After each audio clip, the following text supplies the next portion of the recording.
welcome back. Now, you know, Accra has been chosen as the World Book Capital, right? And so in conjunction with that, there's a very interesting thing that is happening, something called Kaneval. I'm trying to see if I don't butcher the name because there's a history to the name also, Kaneval. I've been joined this morning by Anyele Perbi. She's the founder and CEO of Perbi Cubs, as well as Prince Amuako, Business Development Associate with Perbi Cubs. And they're going to get us into this conversation about a one-year campaign that's aimed at promoting reading within our communities. Ladies and gentlemen, you are welcome. Thank you. How are you? David? Doing well, thank you. Fantastic. It's good to have you here.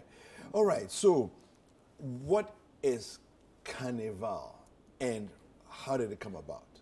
Carnival. Yeah. So Carnival is, well, the English word carnival is a traveling fun fair, lots of amusement and fun, excitement.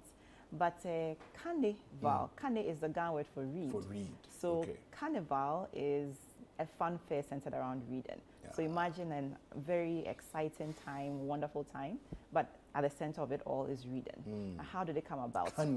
Carnival, yes. So how did Carnival come about? Well, as you mentioned, this year, Accra is privileged to hold the title of UNESCO's World Book Capital. Yeah. And it's a big deal because UNESCO chooses just one city every year since 2001.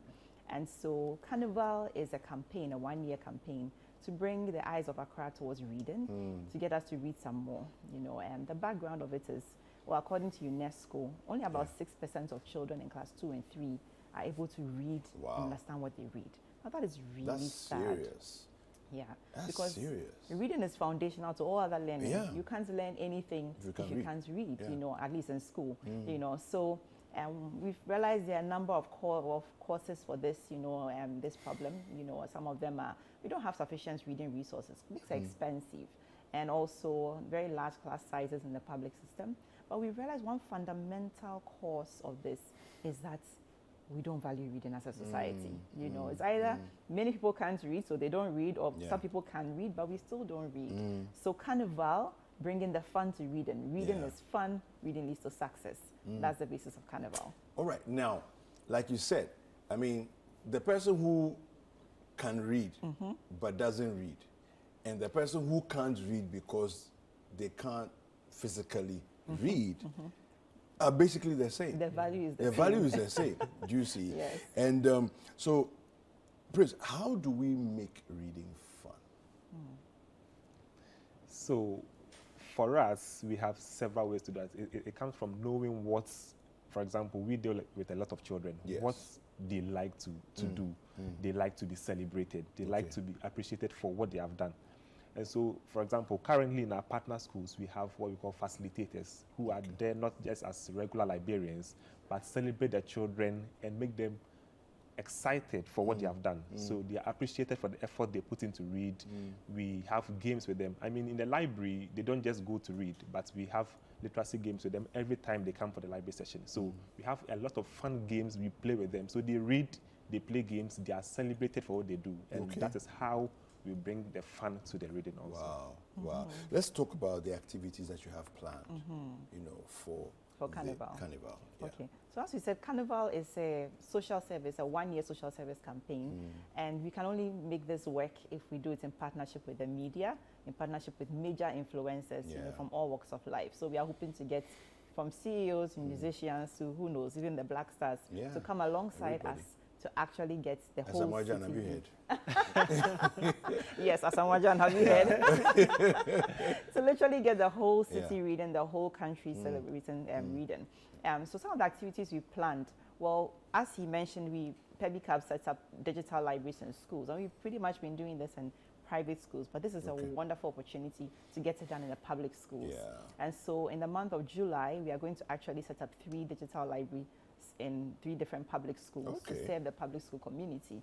And as he said, our specialty is really bringing fun to reading. You know, really making sure that children get content they love to read. Because some children like to read about airplanes, and others like to read about pets, and others like to read about sports. So giving them the content they love to read and celebrating them as they do read. Another exciting activity we have is actually setting up a digital library right in Accra Central, Okay. next to Tema Station. Okay. So we are planning to do that for the month of September, which is Literacy Month. Okay. And probably get perhaps Asamoah to come and read along with us there. Okay. You know. Okay. So very Okay. exciting activities we have like coming it. up. I like it.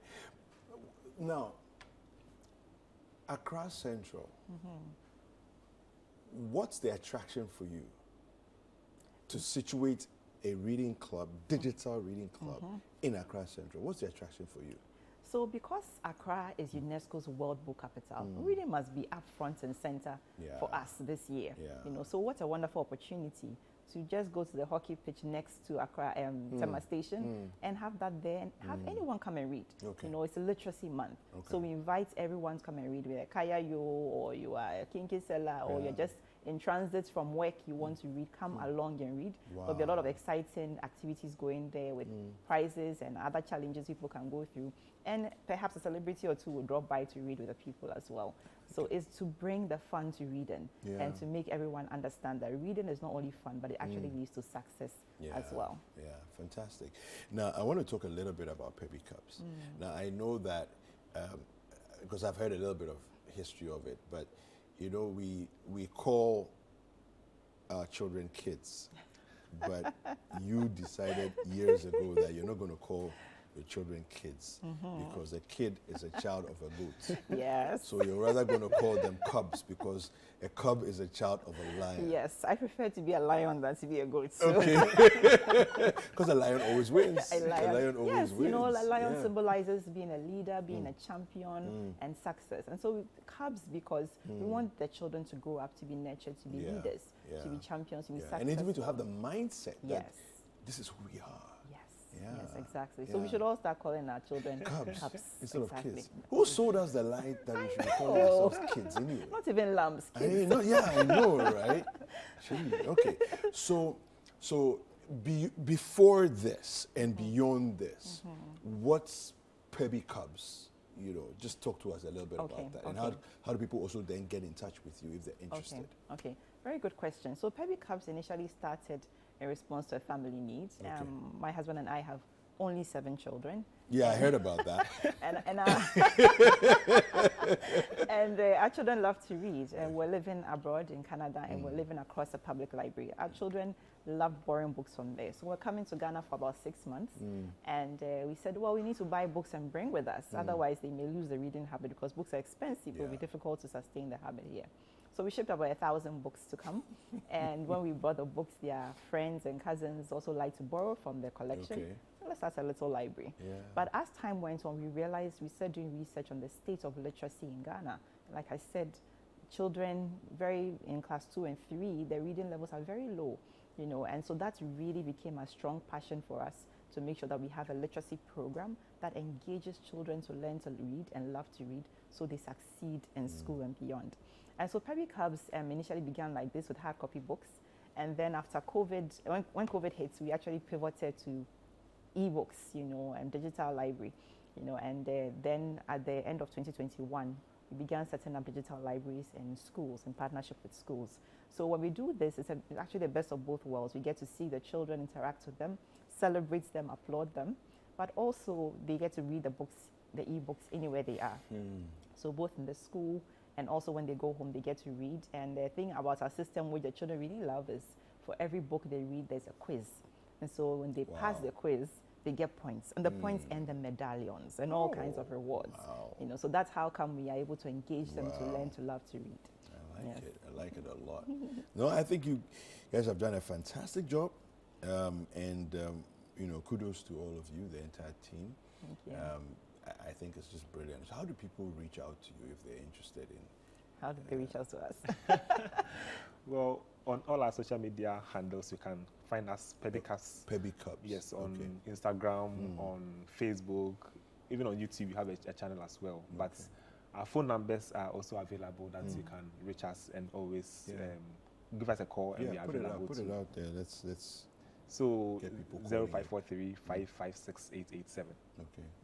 You can reach me on it, and then we can look at how we can set up our e-library in your school. In the school. So you only set up in schools? Well, we set up in schools, but also individual parents sometimes subscribe their children, and so then they read at home when they are not in school. Yeah. Yes. Okay. So give the number again so people can. 0543 Turbo. 0543 Uh-huh. 556 887. Good. Fantastic. Thank you very much. Thank you. So we've had a great conversation, and I think this is fantastic. You know, in solving national challenges, it takes all of us, and I think that this is one such great example of the all of us that it takes, you know, to contribute in little bits here, some a bit more than others, and all of that to make Ghana a great nation. Thank you to